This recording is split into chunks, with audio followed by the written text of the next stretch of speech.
LSU football fans want to know, how big of a hit has the recruiting class taken after the debacle Les Miles and company have gone through recently?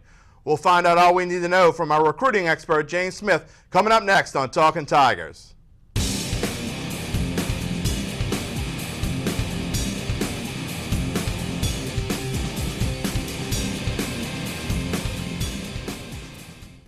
While the Texas Bowl is just 3 weeks away, National Recruiting Day is 2 months away.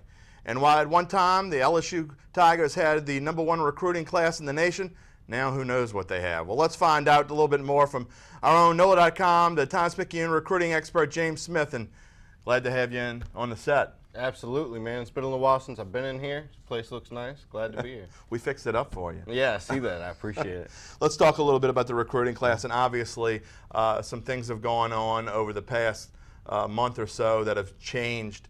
LSU was, by many services, was either the #1 class or the #2 class behind Ohio State, somewhere around there, and now things have changed. Looks like they're about 4th in the SEC. Yeah, some things have changed, you say. I mean, that's really putting it lightly, you know. The Les Miles fiasco, if you will, really took a toll on this class. You saw some immediate kickbacks from Felipe Franks, Jacoby Stevens, one of the top 2017 prospects in the country. You angered some of the top prospects like Dylan Moses and so on. And it just creates a sense of uncertainty with these prospects that they didn't have with LSU before. LSU looked like one of the more stable programs in the country, a perennial power. Les Miles, his tenure here is going on for some time now. And so when you shake that boat a little bit, it certainly has an impact, and it hasn't been good for the Tigers. What sorts of things does Les tell these kids now, and what are they hearing? You know, they don't necessarily hear everything he says, but what is he telling them? You know, that he's there for the long haul. You know, Les has a few years left on his deal. It's not like he plans on going anywhere anytime soon.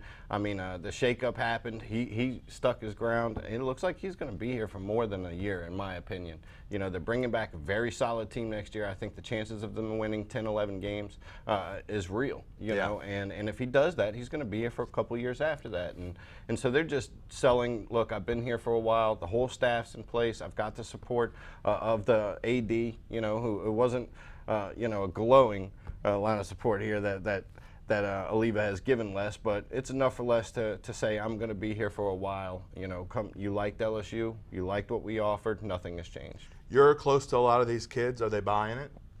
Some are hesitant. You know, they had been hearing things for some time.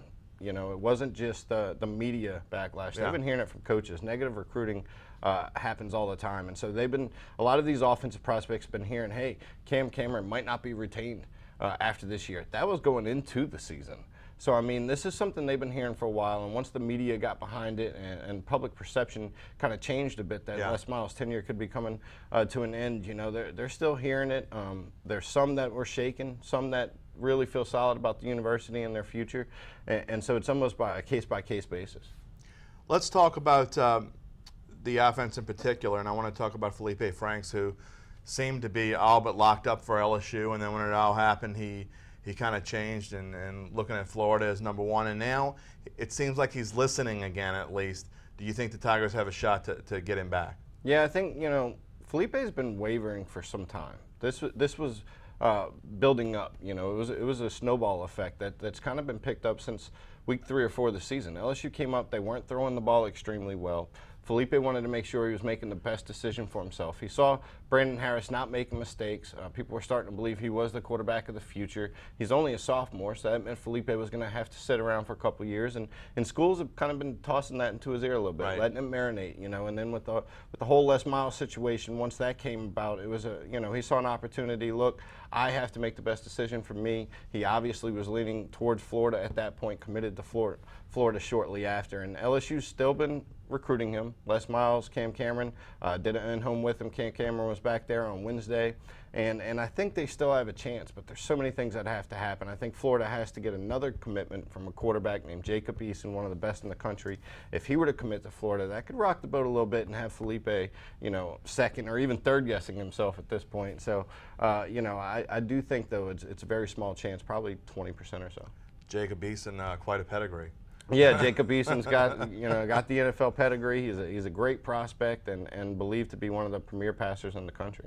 Okay, let's go over to the defensive side of the ball and a little bit closer to home, real close to LSU, and Dylan Moses, and a guy that had committed, I think, in 8th grade to LSU, and then has decommitted before even all this stuff happened. So talk about him a little bit and what you see with Dylan Moses. Dylan Moses, phenomenal prospect. Yeah. Play on either side of the ball.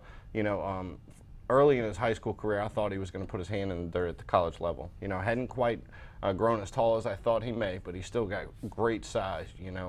And his recruitment, he decommitted prior to the whole situation with Les Miles, but he was vocal and adamant while all that was going on that he supported Miles and did not like the way LSU was treating him, did not believe that he should be replaced as coach. And he's grown very close to that family. He plays his high school football on campus. Played with Manny Miles. Right. And those are his friends. So Ben Miles, Manny Miles, these are guys that he kind of grew up with. So he's been around the Miles family a lot. He's got a lot of love and support for Les Miles.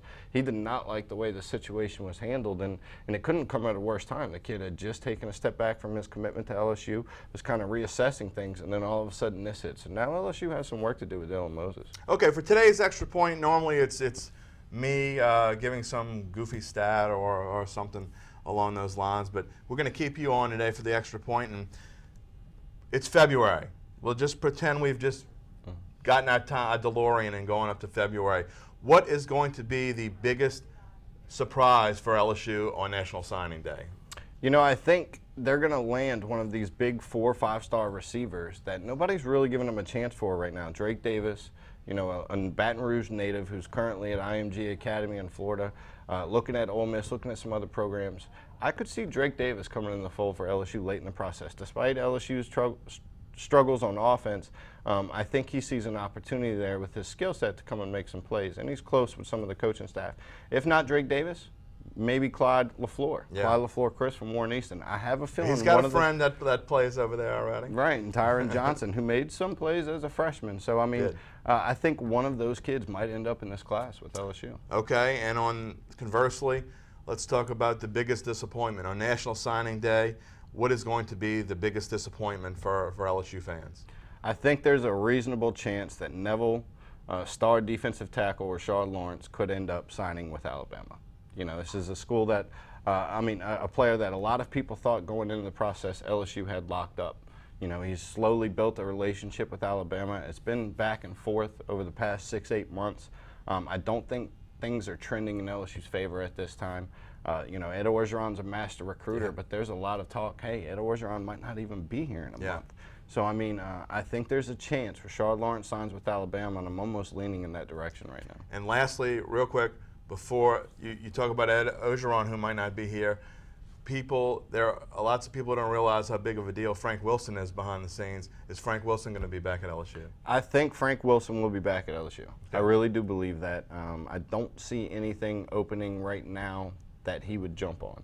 Okay. Frank's going to be selective when looking at head coaching opportunities. He knows he's one of the young, up-and-coming, big-name young coaches, and you don't want to, you might only get this opportunity once. So I think Frank's going to wait for the right opportunity. I don't see this opportunity, and like you said, he's the glue here that keeps these recruiting classes together. If Frank Wilson were to part Baton Rouge, it would be catastrophic. The master. He is the master, the king of New Orleans. Thanks for joining us. Appreciate you coming in. Absolutely. Thanks for having me. We'll do it again before National Signing Day, and stick around. And next week we'll talk a little bit more about recruiting, but we'll also look a little bit more at the Texas Bowl, and we'll talk about basketball. Ben Simmons, you can't get any more exciting than that. Exactly. See you next week.